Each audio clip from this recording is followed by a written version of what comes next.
Friends, have you ever really looked closely at that little matchbox sitting innocently in some corner of the kitchen or on top of the cupboard? So quiet, so harmless, as if nothing could be more well-behaved than it? But think about it.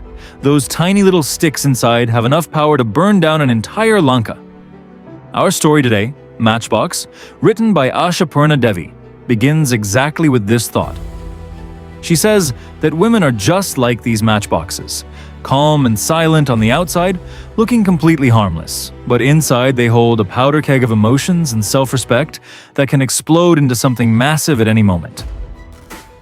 Today, we're going to talk about one particular Sunday in the lives of Nomita and Ajit, a day that started out perfectly ordinary, but by the time it ended, everything had changed. Have you ever felt that your own family doesn't respect your privacy? Or have you ever swallowed your anger just because of what people might say? If yes, then this story is going to feel very familiar. So let's step inside that three-story building where all of this unfolds.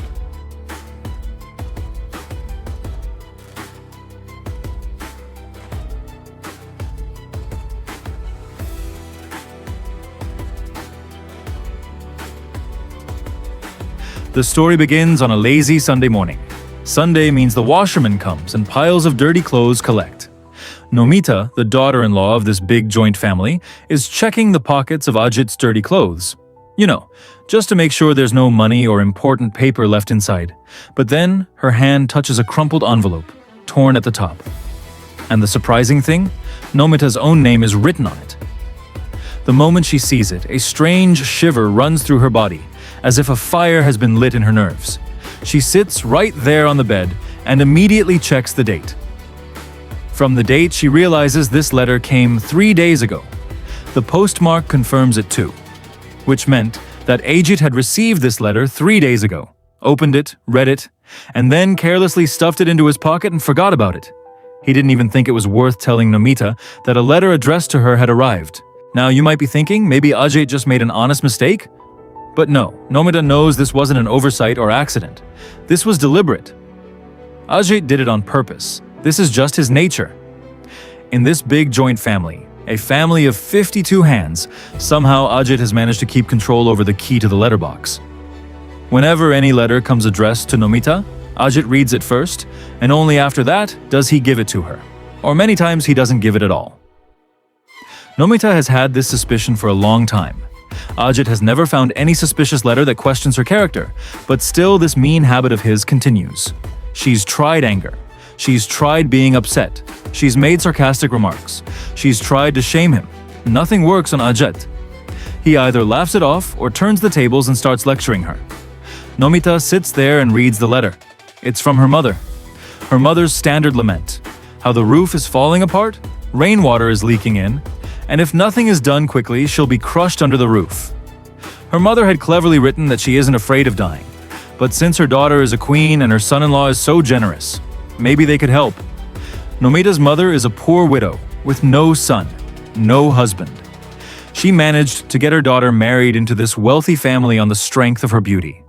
And ever since, she never misses a chance to take credit for that, nor does she let any opportunity to ask for money pass by. Nomita is deeply ashamed of her mother's behavior. Whenever Ajit sees a letter from Nomita's mother, he gives an irritated smile and says, "What's the point of even reading it? I'll just go and fill out the money order form." Hearing that, Nomita's head hangs in shame. She feels as if her dignity is being shredded. In anger and humiliation, she had asked her mother to stop sending postcards because anyone could read a postcard. She had thought she'd secretly keep sending small amounts in sealed envelopes. But here, even envelopes weren't safe. Nomita is angry at her mother too. Why does she have to stoop so low and beg? Why can't she let Nomita keep some self-respect? Nomita thinks this time she'll write clearly to her mother. "Don't expect anything from me anymore. I can't do anything." Just then, Ajit walks into the room. He's just had a leisurely Sunday bath, feeling fresh. But Nomita is a volcano about to erupt. She thunders at him. "When did this letter come?" He glances at her sideways and realizes he's made a mistake. He had thought he'd tear it up and throw it away so they wouldn't have to send money again, but he forgot. But Ajit isn't the kind of man to give in easily. Casually, he starts acting, "Letter? What letter? Oh, that. Yes, it was from your mother. I just forgot to give it to you." Nomita's rage shoots up to the sky. She keeps demanding, "Why didn't you give it to me? Why did you open my letter?" Ajit tries to brush it aside. "So what if I opened it? It's just my own wife's letter." But Nomita doesn't quiet down. She shouts that she's told him 100 times not to touch her letters. Now Ajit starts to feel a little nervous. If the drama starts here on the top floor, everyone might hear. So he puts on a fake smile and says, "Why are you getting so worked up? Someone sending you secret love letters?" Friends, that was a very cheap and vulgar thing Ajit said. Nomita calls him a common and vulgar man. Now Ajit's patience runs out too. When a man wants to hide his own mistake, he often attacks the other's weakness. Ajit does the same. He makes fun of Nomita's poverty. He says, "Oh, so your mother, who keeps begging in front of her son-in-law day and night, is some high-class family. The daughter of a dung picker thinks she's a queen and puts on such airs." Hearing this, something breaks inside Nomita. She screams, "Shut up!" Luckily, their room is on the 3rd floor, otherwise everyone downstairs would have heard the shouting. Ajit gets even angrier and says, "I'll do whatever I want.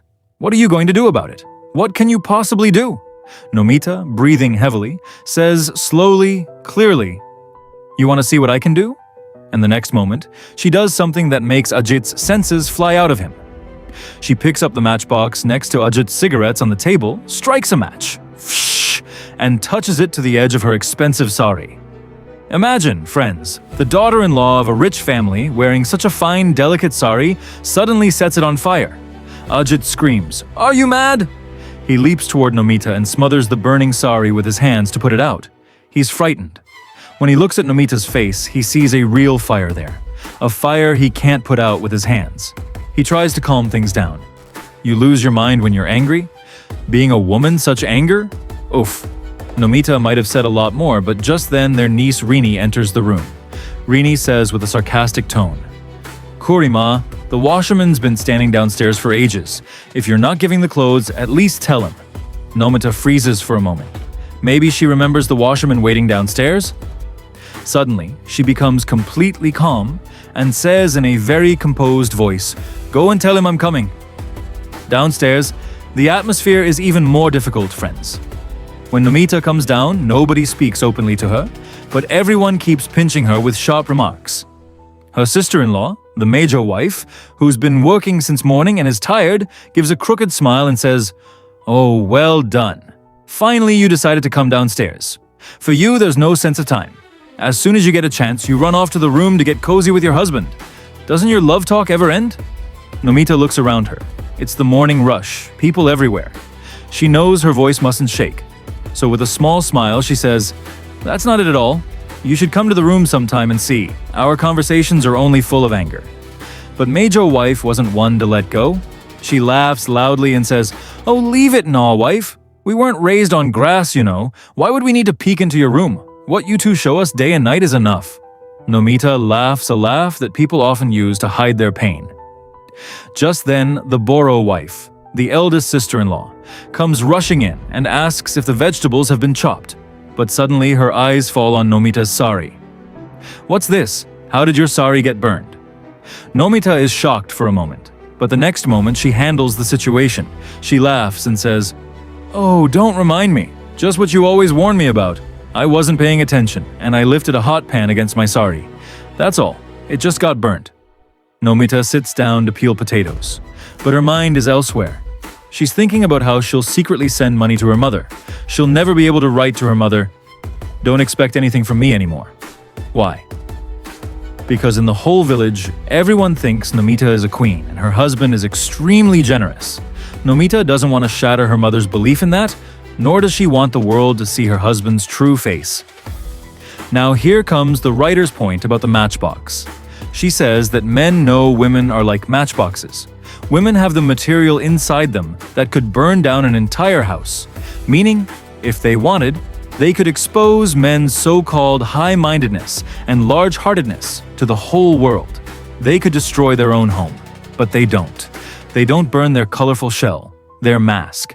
They keep playing the perfect daughter-in-law and wife for the world to see, and men take advantage of that. They know this matchbox will never burst, so they carelessly toss them around in the kitchen, the bedroom, the pantry, anywhere. They carry them around in their pockets, the way Ajit carried that letter in his pocket. So friends, this was Nomita's story. A woman who's burning inside but appears perfectly calm outside. But do you think women like Nomita will stay like this forever? Will there ever come a time when that matchstick burns so fiercely that it burns the mask itself? This story forces us to think deeply. How many Nomitas are there in our society today, sacrificing their self-respect every day just to protect the family's honor?